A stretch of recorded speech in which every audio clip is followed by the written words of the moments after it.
Good morning, family. I hope you had a blessed and a wonderful week.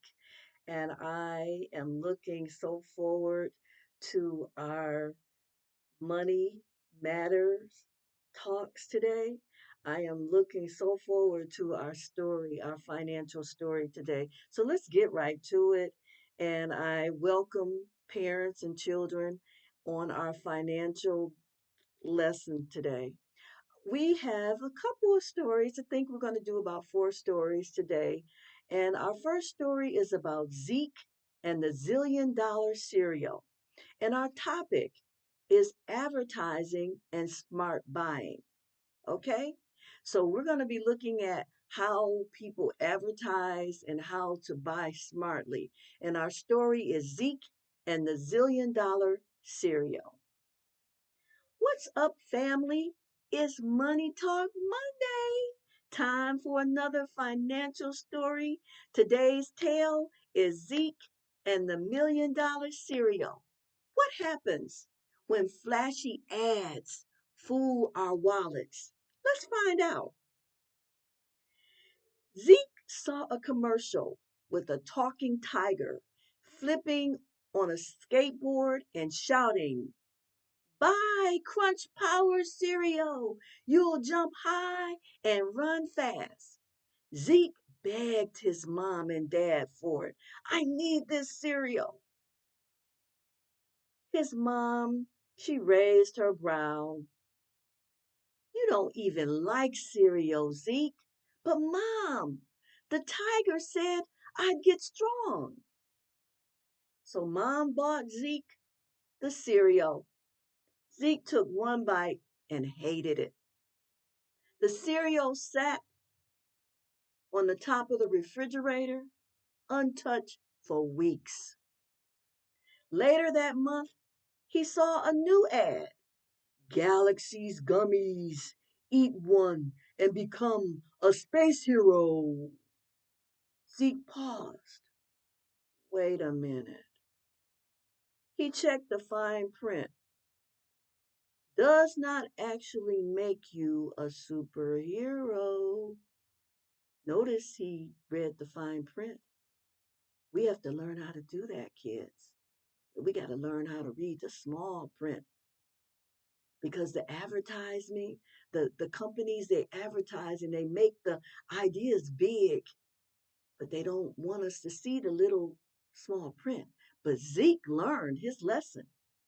He waited and he checked the small print.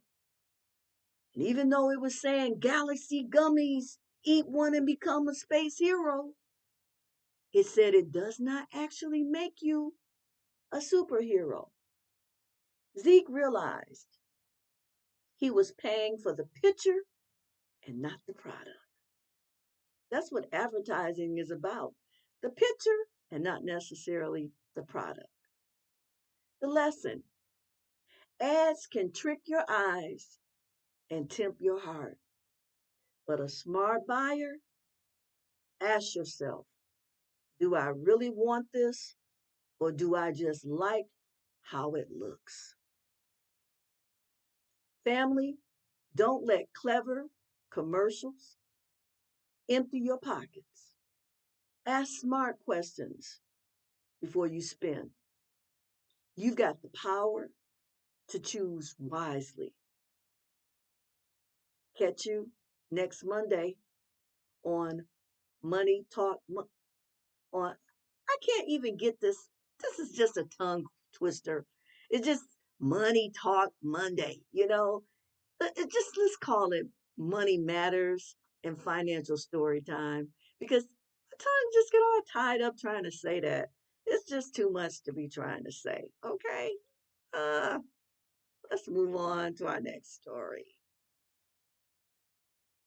Our next story, I know I'm getting a little tired. I made up too many stories about inflation based upon the news, and that's all that they're talking about. So, sorry, we got another story on inflation. Okay. Grandma's time machine of value. Grandma pulled out an old candy wrapper. You see this, baby? Back in my day, candy costs a nickel. Zion blinked. A nickel? I just paid $2.25 for a candy bar. Grandma laughed. That's called inflation. Things get more expensive as time goes on. She pulled out a photo of a gas station from 1975. Gas was 60 cents a gallon. Can we imagine that now? We're paying what, $3.90, $4 now? 1975? Huh, 60 cents. What? That's robbery today. Zion joked. Nope, Grandma said. That's how money changes over time. That's why saving smart and spending wise is so important. Today's dollar may not stretch as far tomorrow. Inflation means prices rise over time. Saving money is good, but investing or planning for the future, for future value, is even better. Let's say that again. Inflation means prices rise over time, but if you save money, that's good. But investing, planning for future, because investing or planning for future value is even better. Okay, let's go to our next story. Our next story is going to teach your children that everybody can't be trusted. You know how you tell them to be careful of strangers? We're asking them to be careful about scammers and to be aware that fraud, we need to have fraud awareness. So this story is the birthday cake scam. The birthday cake scam. Cayenne's mom told her she could order a cake online for her birthday.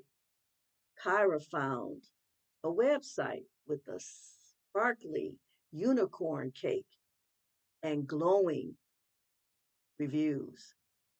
It was $35. She clicked buy now and waited and waited and waited. No cake, no reply, no refund. And then the website disappeared. Her mom sighed. That's called a scam, baby. Not all websites are safe. You have to check if they're real.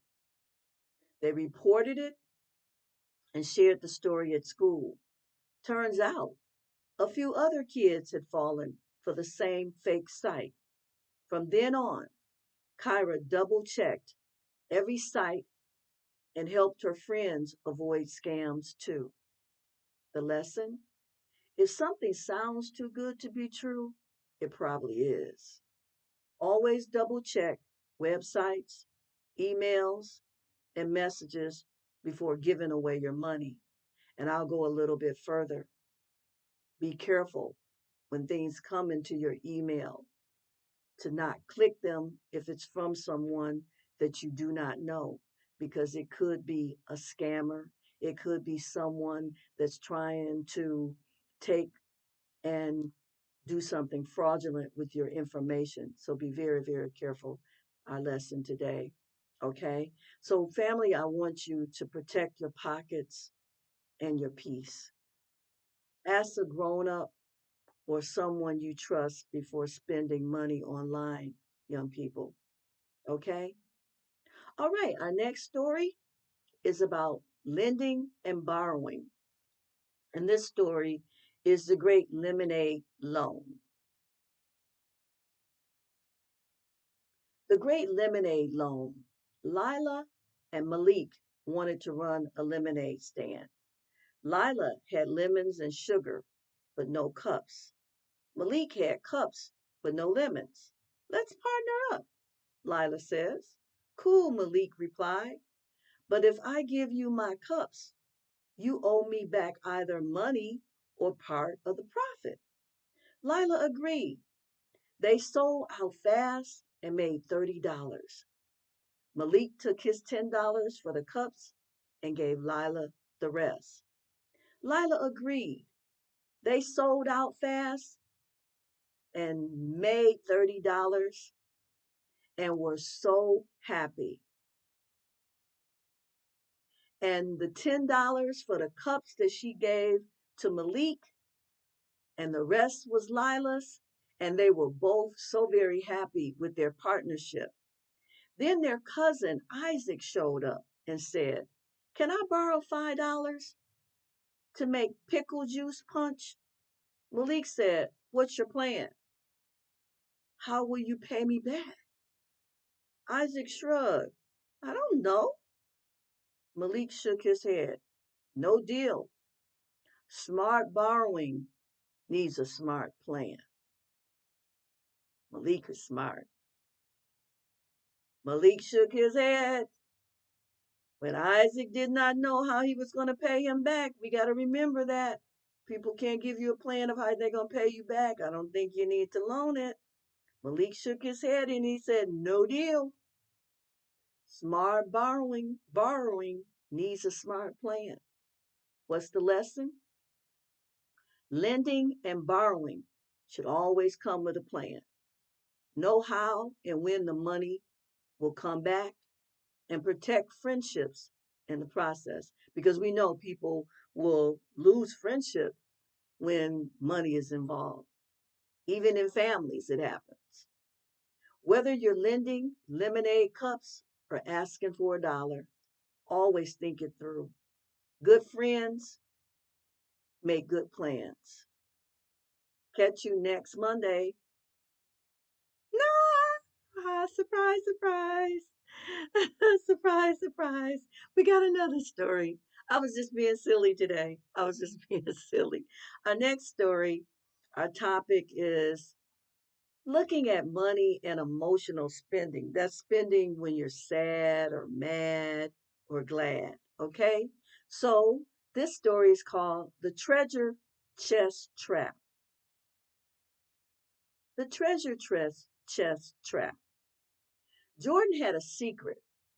Whenever he felt sad, he spent money. A lot of us have done that. Not just children, adults do this a lot, even now. We end up with stuff in our homes that pile up and clutter up everything because we saw something that we didn't really need, but we bought it because we were feeling not so good that day.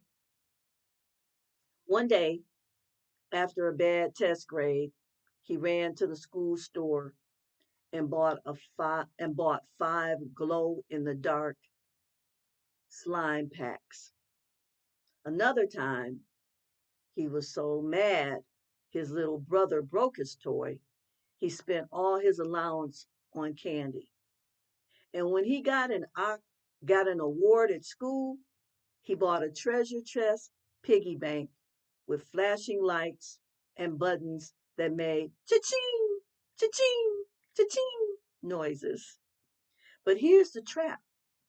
The piggy bank looked like treasure, but it ate all his money. The battery inside kept breaking and the bottom cracked open. It was junk in disguise. One day, his teacher said, "Feelings are like weather. Don't go shopping in a storm." And that stuck with him. Now, when he feels stormy, he journals, he plays basketball, he talks with his parents and his friends. He doesn't let his emotions drive his dollars. Lesson: don't spend just because you're feeling big feelings, bad feelings. Your emotions, they pass, but money decisions last. Breathe first, buy later. Breathe to release whatever anxiety you're feeling or whatever emotion that seems to be overwhelming you, and make a decision to buy later. All right, family. Don't let your feelings run your wallet. Learn to pause, think, and spend with peace, not pressure. Catch you next Monday Talk Monday with more wisdom that'll grow with you. May God richly bless you. Love you. See you next week.